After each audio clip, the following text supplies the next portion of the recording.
哎呀，行，哎呀，你们可以啊，财好难讲，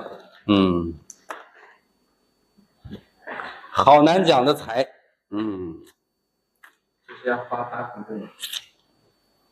哎呀，今天下午都没就休息了一次啊，不休息了，哎呀，我们同学们都这么喜欢财。不喜欢，不喜欢。你们知道财生什么吗？六亲关系财生什么？财生官煞。所以有时候财多不一定是好事啊。我觉得自身的知识到位。就是我是水果选技术的时候，就前面的其实是自己的这个。我再想不到的那个回不来。没有马云那个强大的背景，现在都。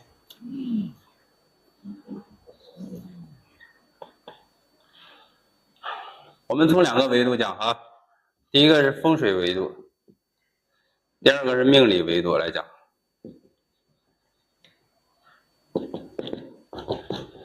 风水九宫格，这个格大家都知道的，这里边都是八卦九宫都知道吧？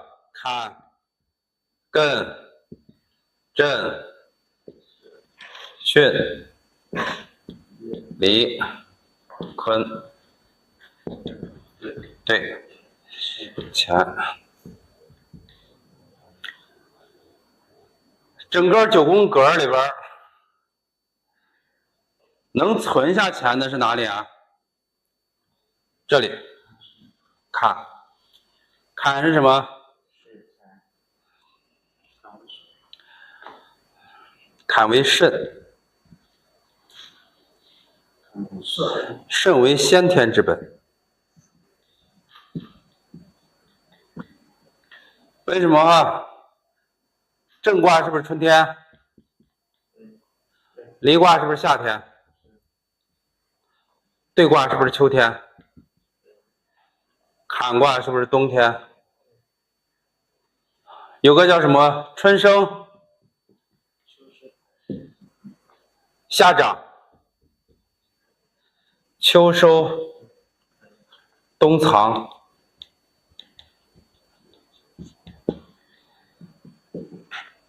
所以如果你藏不好，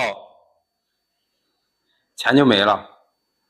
是不是好多人说是，哎呀，我赚钱可以，就是留不住，漏了，藏不住，被漏了，对不对？那我们先别管赚多少，先别让漏了，是不是要？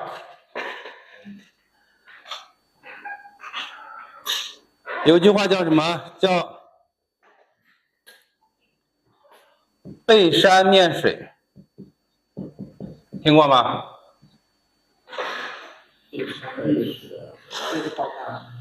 这句话只说8个字，说了4个字，还有一个叫坐北朝南。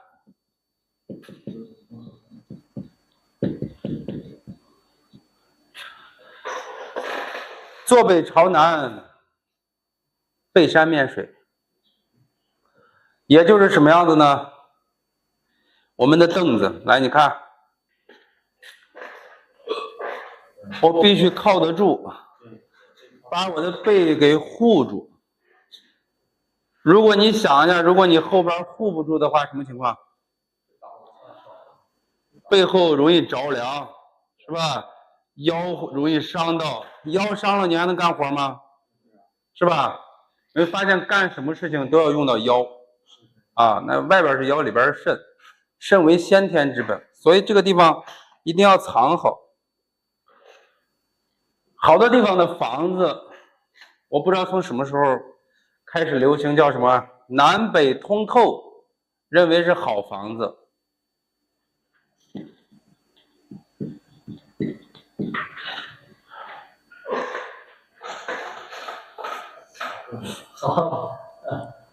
坐北透就把北边透了啊，这边透了，不好，不行，不可以。这些盖的房子都是这个南北风，人家说坐北有8个方向哈，人家透的是东北还是西北？我是说的正北。作为一个我们要学数的，得知道方向里边有8个方向。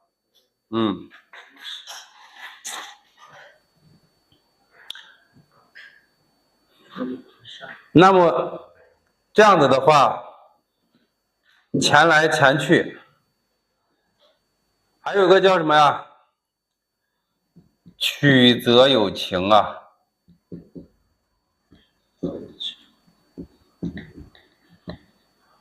直则无情，所以你会发现在山里的地方，山路会18弯，它不会修一条直直的下去吗？18弯多费钱呀！直直的下去能走吗？那路就直接就滚下去了，人啊，就每天就出事儿，所以要曲着来。我们在很多的那种路口，一个对路口风口站的那个风口，有些小区啊，或者有些路啊，有些地方一个风口，你站那儿，风吹的人好难受，它就是直通通的过来的。所以首先第一个，我们家里一定不能让它有什么呢？直来直去的地方，包括开窗之类的，一定中间要挡。不能让它来回吹。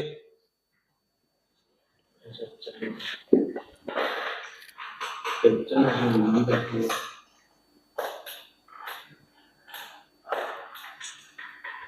不能南边，不能这么直着吹，这是煞啊，这要出事儿的。是穿堂煞。穿堂煞，没错，这种会出事的。冲到哪里，时间点一到就出事了。所以首先在我们家里不要有这种的。第二个呢，北边这边啊，不能透，透就留不住，藏的地方不藏。就跟大冬天的，你在东北穿个背心短裤出去，受不了的，这是自然现象。所以我们北边这边，如果是阳台的，要把它给封起来。北方大部分有那种会密封啊，然后再放个泰山石，让它有了靠山，挡起来。泰山石多大呢？以有效果为原则，能感觉到哈。先让它这边给挡起来，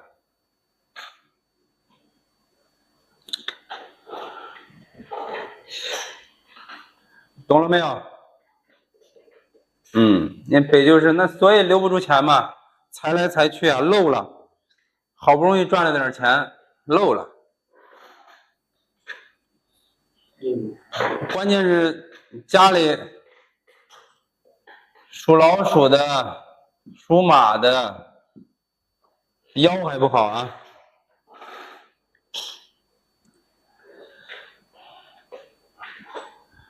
好，首先第一个啊，我们先解决藏的问题。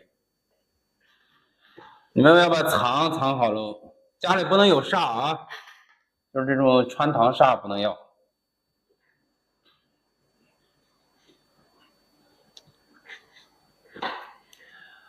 我们再来第二个，选择重要还是努力重要？啊，选择大于努力是吧？那我们要做一个有选择、会选择的人，是不是眼光得好？哪里是眼光？理工吧，啊，离宫主眼睛。北边是阳台的人呢，已经不好就不好吧。南边是阳台的人呢，还南边种了好的大绿植，把眼光挡起来。因为那些地方，是吧？对呀，对呀，对呀。你们去看很多的办公大楼正南会有一个什么大广场，会不会？大广场，那叫什么？叫明堂，专业术语叫明堂，它是用来藏风纳气的，要让这个公司高瞻远瞩，看事情看得明白。我们在家里一共有2个明堂，第一个明堂是阳台，第二个明堂是客厅。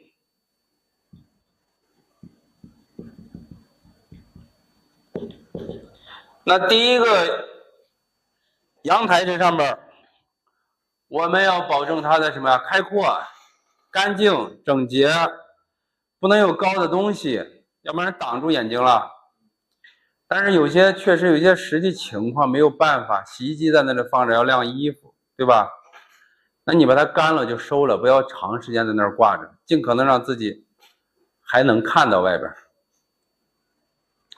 然后种绿植的呢，不要种大绿植，稍微小点的可以啊，不要种太大的，大的就挡住眼睛了，蒙蔽了你的眼睛了啊，是吧？蒙蔽你的眼睛了。再一个什么样子呢？不要有空花盆。好多人种完的花没了，然后把土也倒了，因为土有问题，留一些空花盆。空花盆代表什么？空了，借出去的容易空，就是别人拿走你的钱要不回来。所以没有了，要不花盆你赶紧养起花来，要不就不要了。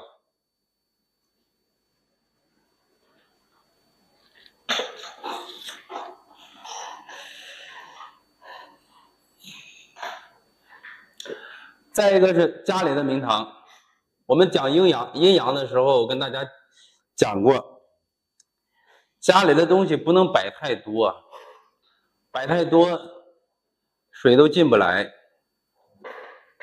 你知道我们风水师最大的特点是什么吗？要练到我们眼睛看到的永远是水，风是另外一种水的表现，要让这个水，如果门在这儿，我把这个水进来之后，绕才出去才行。你不能里边堆得满满的，那风进来又走了，财都进不来，在这儿留不住。所以你们的房子呢，好多人把卧室弄得大大的，明堂弄得小小的，赚不到钱哈。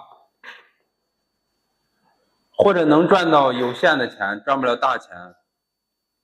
明堂要大，就客厅要大，要宽广，也不能太空哈，就是适当合理为原则。而且明堂这里不要有这个穿堂风，咔咔走了那也没有用，要让它尽可能在里边绕再出去，尽可能停留的时间长，再出去。然后你坐那里，你要感觉到那个风进来是舒服的，然后那个风直愣愣的吹，那都是穿堂煞。保证南边这边低，就是平空，南边这里，保证明堂东西不要摆多。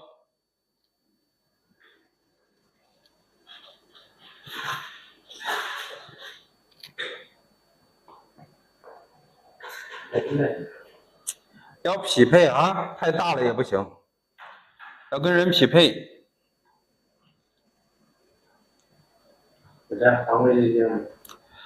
太大了不可以。只这窗户，南边是小窗户，北边是大窗户。选择性的东西我们把它叫为正财，所以离宫这边我们一般叫正财。而我只要选择对了，我在这条路上走，它就有钱进。然后本身它也是什么样的？春生夏长的地方嘛，它是符合规律的。还有一个地方是什么呢？是偏财。你看到没有？秋收，收的时候，是不是就是直接落袋为安的时候啊？对宫是不是表达力啊？如果一个人又有眼光，又会表达，又会沟通，你想不让他赚钱都难哈。所以对宫是一个能正儿八经赚到大钱的。有句话叫什么？宁叫青龙高万丈，莫叫白虎抬起头。这是白虎位，这边是青龙位，所以我们要让这个西边要怎么样子啊？浮下来，是吧？浮下来，让它低下来。整个家的这边不能高，东边高，西边低。所有的高低是相对的哈。你告诉我这个瓶子高不高？这个瓶子高不高？跟我这谁？所以跟谁比，对吧？还有跟这个饮料放在一起，就比出来了啊。所以要对比出来的，没有绝对的。在西边这边，如果有窗户，是可以开窗户的，特别喜欢开窗户。窗户就代表水，水进来。南边这边阳台也特别喜欢有窗户，能进风，风就是水进来，但是进来还是不要留成过堂煞啊，这点要注意。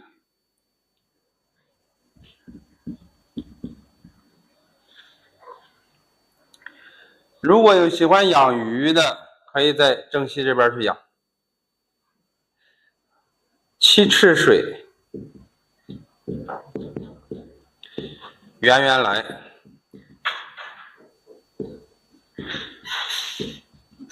就是财运就好，就是大财。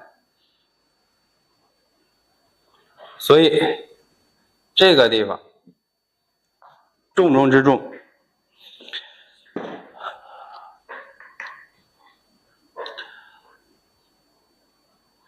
也就是坎宫我们藏好，是吧？坎宫藏好，离宫干净整洁，有一块地方出来，让我们有一个好的，别挡住我们的眼光，让我们每次在选择的时候总是那么对。对宫这边让它见水或者见风要低，让它有偏财进来，我们好收就是收的地方，秋收嘛，收的地方，而且让我们的表达也可以好。我见过最多的房子就是东边是厕所，西边是卧室，有的是西边是厨房，这种是要化解的。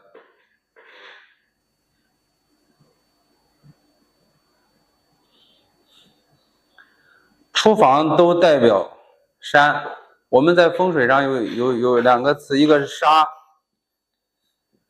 一个是水。沙也叫山，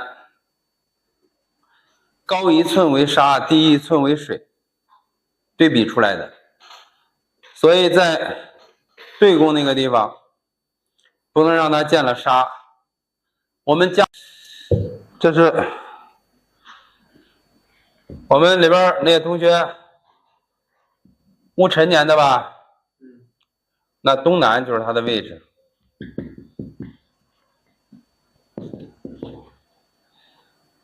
会影响它的是主要是哪个位置啊？这两边对冲的。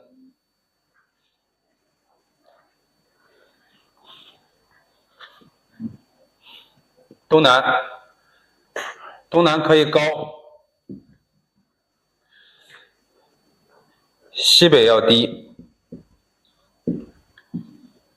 所谓的低就是见水，所谓的见水就是低，能懂吧？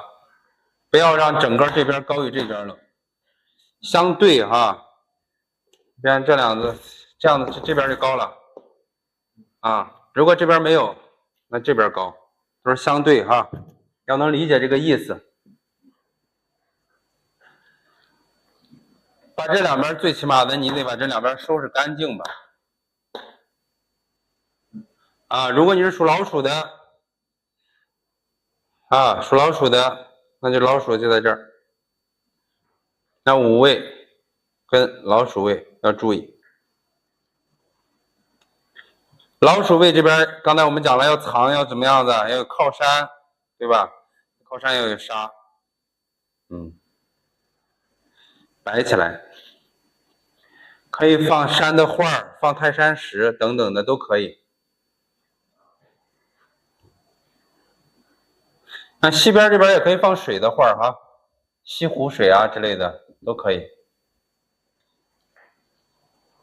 西湖水那种画就可以。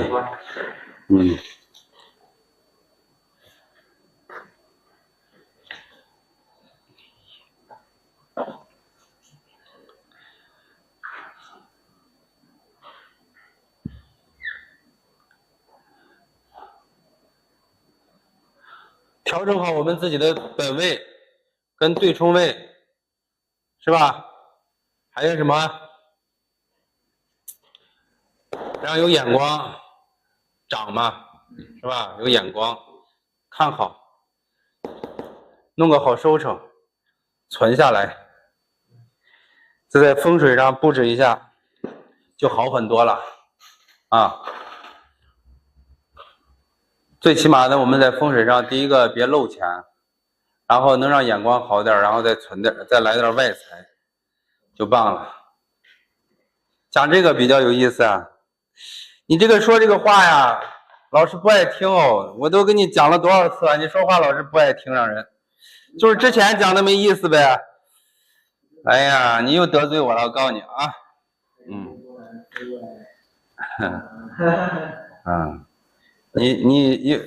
你得罪了其他的学生，其他学生没办法跟你计较，你得罪我了，我看你怎么办。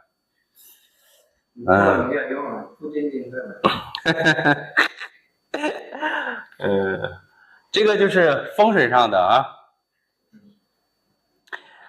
然后有一个是命理上的，命理上的跟六亲那个关系有关系。我们不是年、月、日、时吗？天干，干，支。你们告诉我，应该用干还是用支？用干，用干还是用支？刚才不是支点那个支吗？我改变为天时地利。用干还是用支？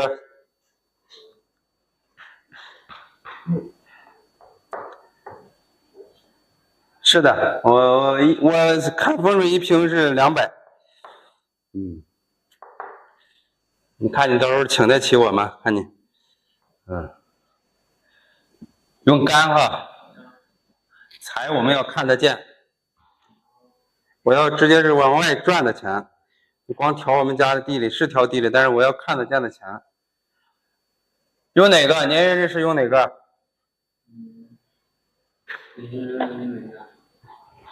那这次不是哎呀，你学会猜了，你现在，哎呀，风水没学过，真是了。用日啊，用日干，因为我们排八字盘都是以这个来排出来的。教这个财，你知道是哪个吧？甲乙的财是什么？戊己啊，丙丁的财呢？庚辛。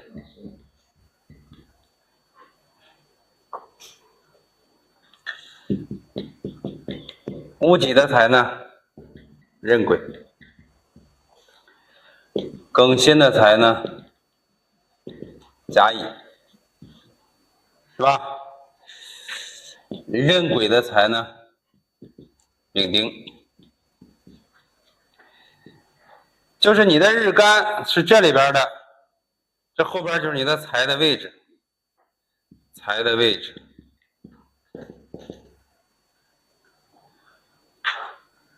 这个位置是怎么找呢？那会儿发的那个盘里，那个罗盘里边就有啊，它那个位置。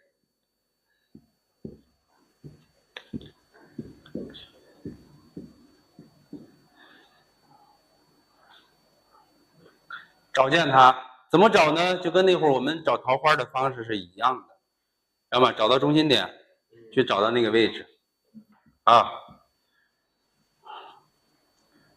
怎么催财？怎么催？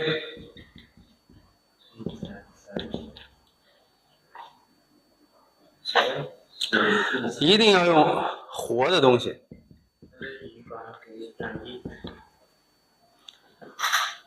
一定要活，对吧？那个财得源源不断的来嘛，活啊。但是好多公司都没有弄好啊。活的地方，庚辛是不是在西边啊？是不是？这边是能放水，活水啊。你可以不养鱼，但是鱼缸里边必须有那个氧吧，还得动。丙丁的地方是可以养水，活水。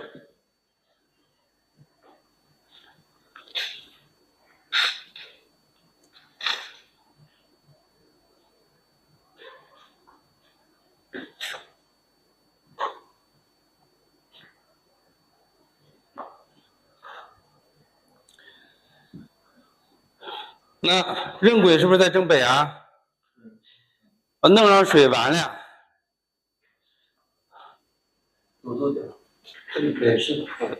正北，我们刚才说要靠，你再放上水不麻烦了吗？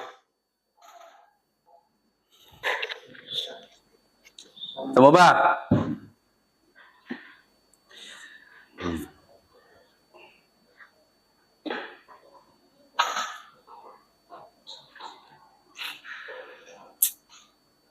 我做。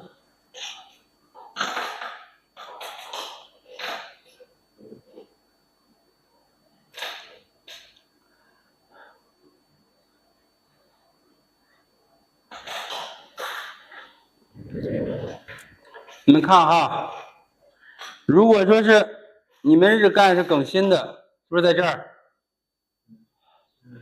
甲乙这边是不能放水吧？青龙位嘛，啊，那你往这边放。它俩是对冲的，看到没有？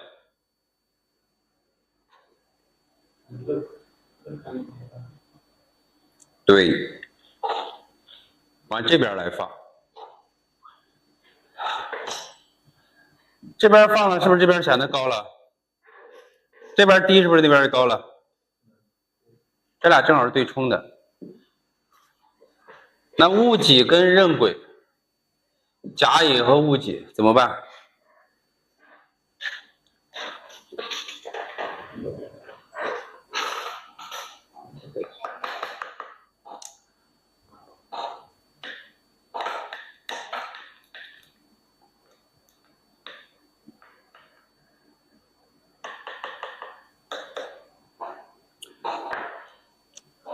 就要用其他的催财的东西了。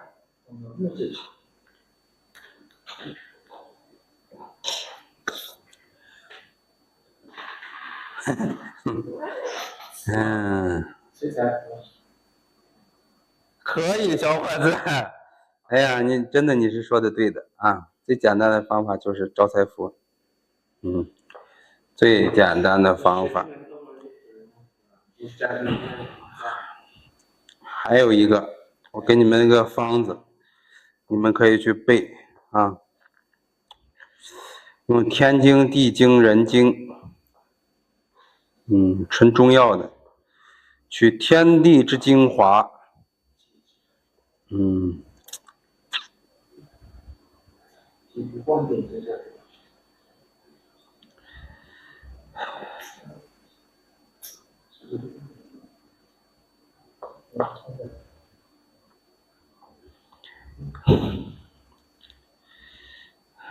但是这个呢，就可以用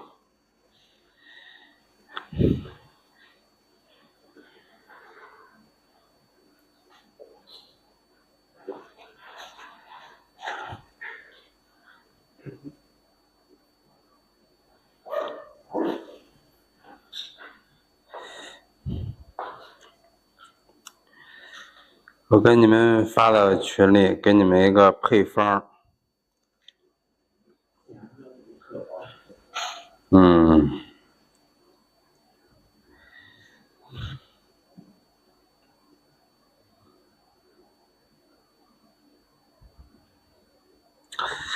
我忘了存哪儿了。对我来讲，我有最直接的方法，所以这些呢，我就用的比较少了。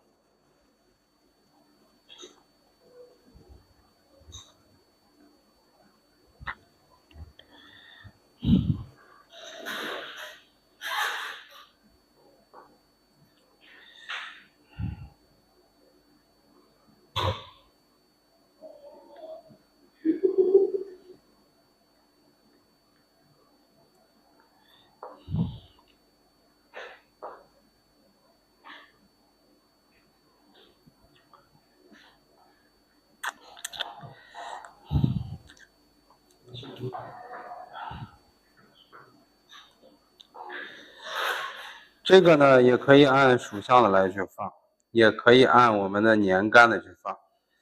我告诉你们，放年干的效果会更好啊。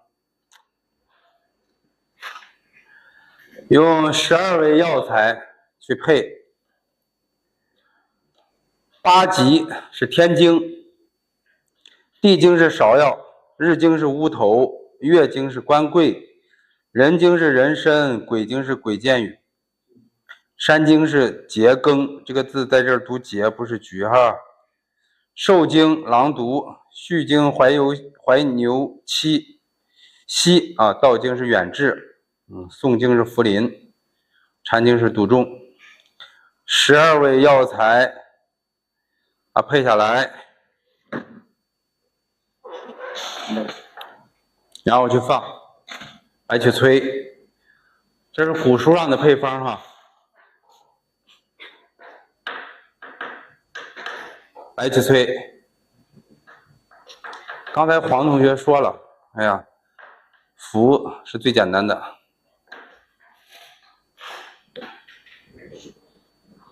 说什么这个？方面，有个情绪是第三。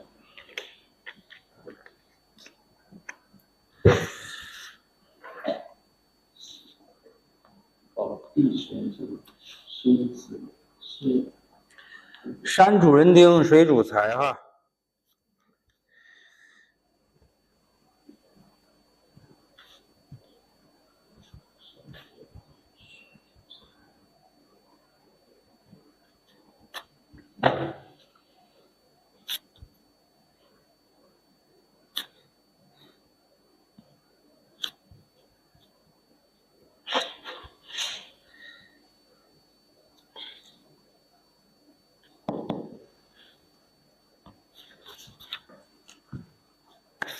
大家看到了吗？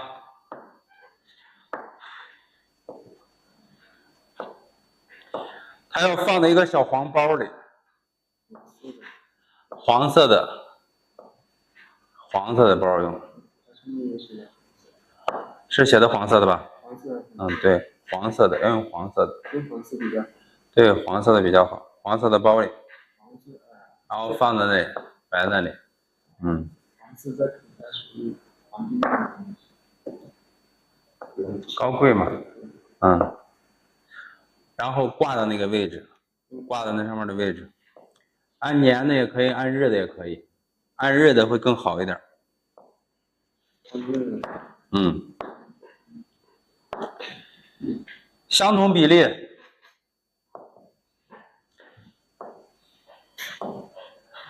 你多点能量就大点嘛。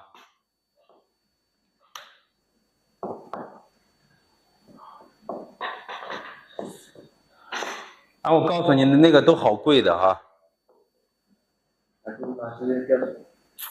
是真的，嗯，都好贵的，啊。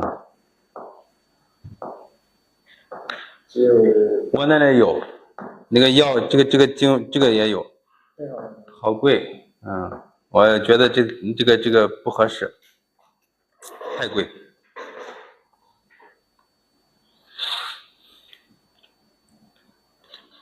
来，大家看看这个财，还有什么不明白的？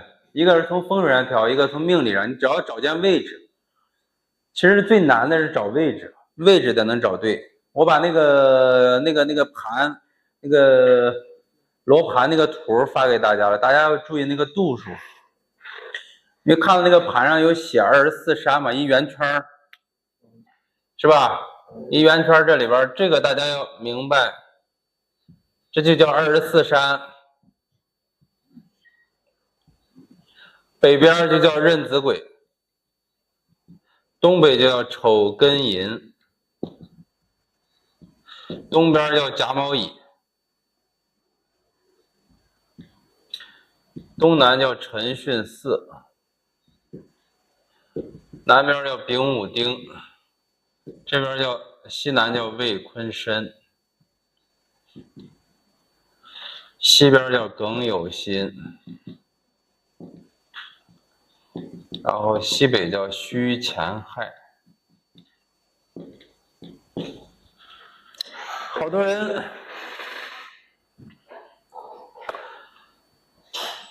女生天生的逻辑感，这种地理位置感不强，哪边都认为是北，哪边都认为是南。不是的哈，都是以中心点来去找，找到中心点去看，是24个方位啊，阳宅里边必须是24个方位。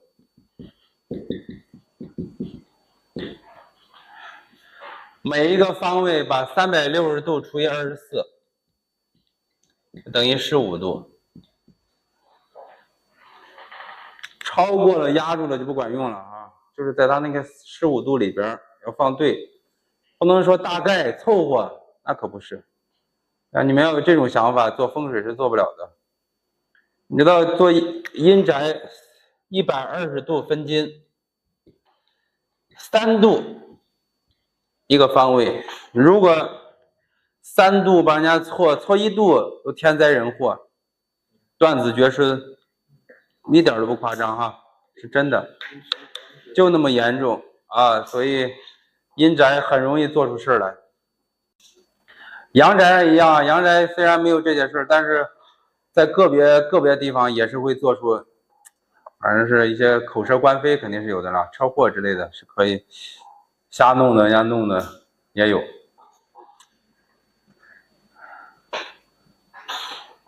因为我是这个格子是15度的，那是在这个格子里面就好，这个格子是。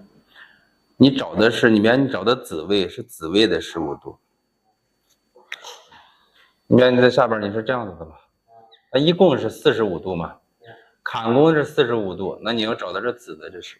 子的位置呢？对，你比方说你这子是您桃花的话哈，假设，那你必须找到这15度。我认为中间田。不能压在那个丑那个土里是吧？就不能压在那里。那你要压着鬼桃花就没用了啊。就在那个子位这里。对，好多人放的不对，说最后调了没用，都是放的位置的事情。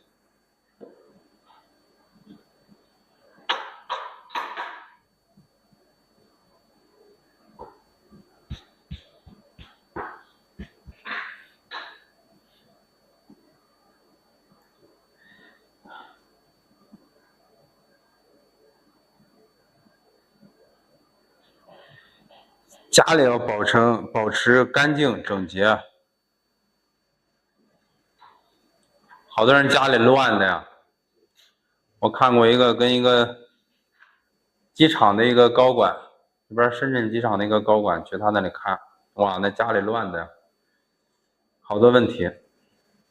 光收拾干净了以后，好多事情都解决了。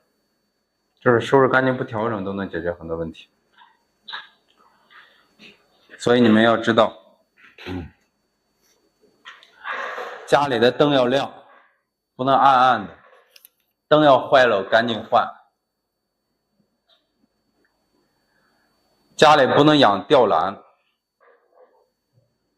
好多女的喜欢往家里养吊兰。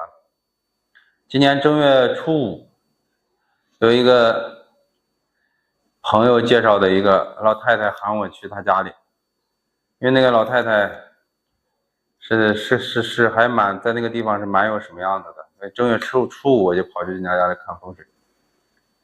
他家里结婚之后，他的儿子跟儿媳妇闹腾的，财运也不好，也闹腾。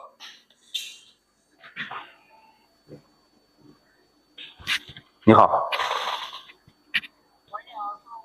哎，你送到庙里边就行，放到庙里。啊，放到办公室可以。谢谢。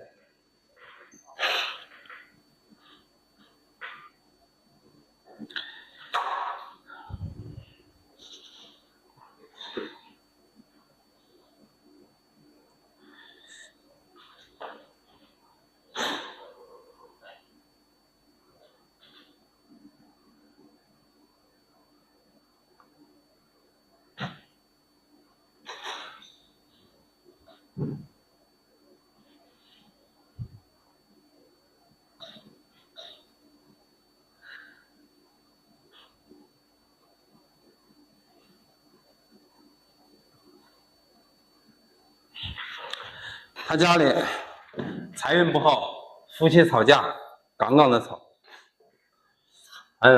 吵得很厉害。然后我是11点多到了他家里，没有，不是经常吵架，不是那天不是在吵，他家里就摆了，这是客厅。客厅，这是餐厅，在这边啊，是隔开的。然后这是电视柜儿，电视柜里边是电视，一盆花，一盆花，一盆花，一盆花，好多花呢，吊兰，哎呀，挂在这家里。哎呦我去！跟你讲，我是个道士，去他家里我背后都凉。你们知道吗？绿植啊，如果是这种，哎呀，我这个绘画水平我得好好学一下去，找个老师啊。如果这个叶子是往上长，它带的气场啊，就是往上走的，懂不懂？如果说它这个花这种绿植的气是往下走的，它带的气场就是往下走的。所以吊兰整个都是往下走的，它让整个家庭里边全是往下走的。正月初5去的哈，我早上11点多，他家里有光线，家里没开灯。我进去之后，我说你家灯是坏的，因为他那个女主人说家里老是碰见，老是晚上感觉有其他人，懂吗？有阿飘。我说你家灯有坏的，他有个家买的那种挺特别的灯，飞利浦的，然后停产了，一直说保修不了，换不了。有一个是坏的，我进去知道他家有灯坏的，是因为家里已经有那乱七八糟的东西了。聊这个是大家呢在家里呢不要吊兰呢，如果你是新装修的房子，可以放出一下甲醛之类的就可以了。一段时间赶紧把它给扔掉，不要往家里放。啊，绿萝啊、吊兰啊，这种的不要往家里放，因为它带动的气场就是往下走的气场。我们在时运好的时候没有影响，因为人时运强的时候没关系。啊，你如果时运稍微有一点点弱，它整个把你往下拉，你就人在那里就会累，那你人在那里就懒，就是往一个是阴一个是阳嘛，就往阴的那个方向开始走啊，就是不愿意动啊，不愿意干这个呀，啊懒就开始了。这都是一些常识哈。那你当然了，你要放那些东西，它财运能好吗？你觉得？是不是？财运是不是也不好？都往下走了，它财运能好吗？本来也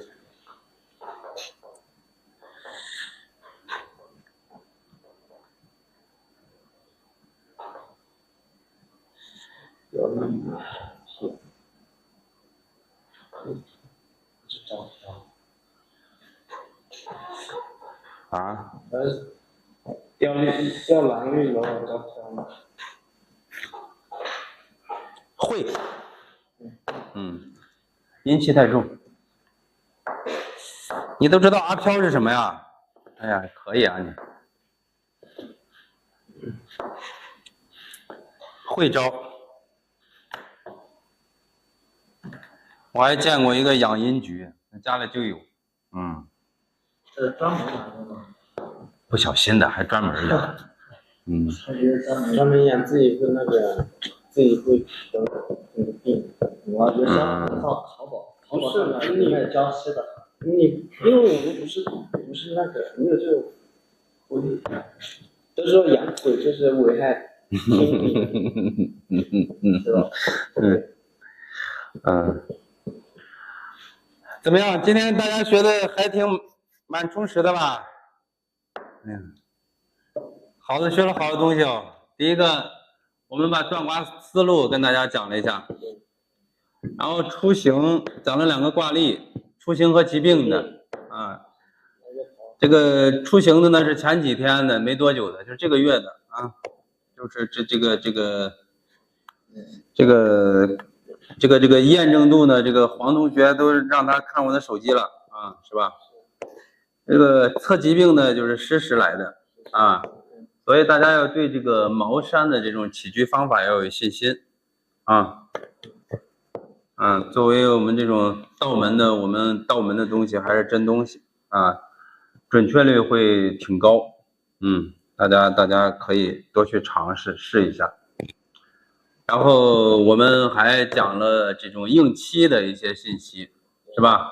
应期怎么讲，怎么看？而且我们那个出行还专门有一个，正好一个应期梗格往上走。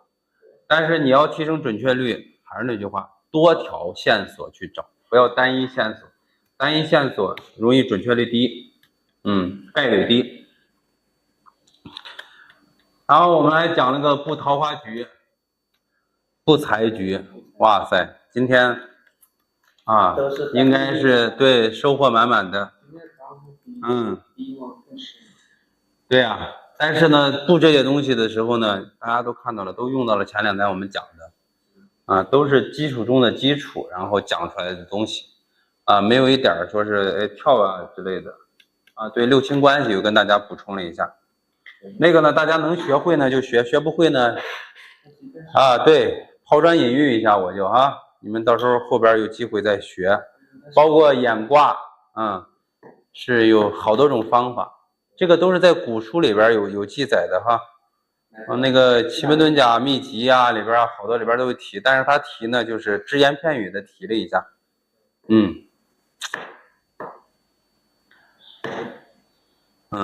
门遁甲然后神奇之门，开悟之门，张志春写的，挺好。我之前先看的是这个。能有个概念，但是没法测局。你今天要能加上我今天早上，你把那里边的知识掌握了，把我今天早上跟你讲的，你能真吸收了，你就会断了。所以今天大家真的是挺好，我挺开心的，断那个出行那个局，大家能讲出来那么多点，真的是很开心。好多因为都是初次接触，没有那么快的学这些本身你们一上来就挑的奇门遁甲，奇门遁甲挺不容易的，但是它也入手简单，你只是简单的断没有问题，行或者不行，你只要能把我给你讲的知府知史全吸收了，哎，你断这种简单的事能断。你要想讲故事，就跟我们断疾病，哎，是吧？你能断出来是这个，左耳朵是吧？然后怎么来的，是吧？然后再去用中药不行，哎，能看出来他去医院了，正在进行当中，然后怎么样子的一些信息，就需要大家对一些基础的知识掌握的要更牢一些。整体不错，通过3天的学习，才3天，大家已经能开始上了台阶了啊！要能把这个画这个排盘呀，你们真的是能用点心，随便找出来，不要让我给你们出作业，出作业我也没法给你们检查，主要是你说我检查了你没做，你说我是该表扬你还是表扬你呢？是吧？也不好看。所以干脆呢，大家呢自己来，每天自己呢就找几个啊，你只需要把4纸写出来，就是年月日时写出来，然后一看是什么局啊，然后自己去排，排完了呢跟软件上对一下，你什么时候能排得很顺了，那你的断卦水平会越来越高。命盘，我那天不是有讲山医命相谱吗？命盘哈，就是八字那个盘，就是你排出来那个八字，看哪个是你的财。我们刚才这不是有写吗？按乙日干对出来的那个，就可以。明天我们来了，再讲一个文昌啊，文昌的步伐，然后文昌的步伐，然后再讲讲那个案例啊，找一些案例，我们再排一个终生盘。终生盘我们找几个同学的来讲吧，这样子就直接就往下讲啊。今天就到这里吧。作业呢，反正大家自己来去画几个盘吧。行，就到此结束，同学们也辛苦了。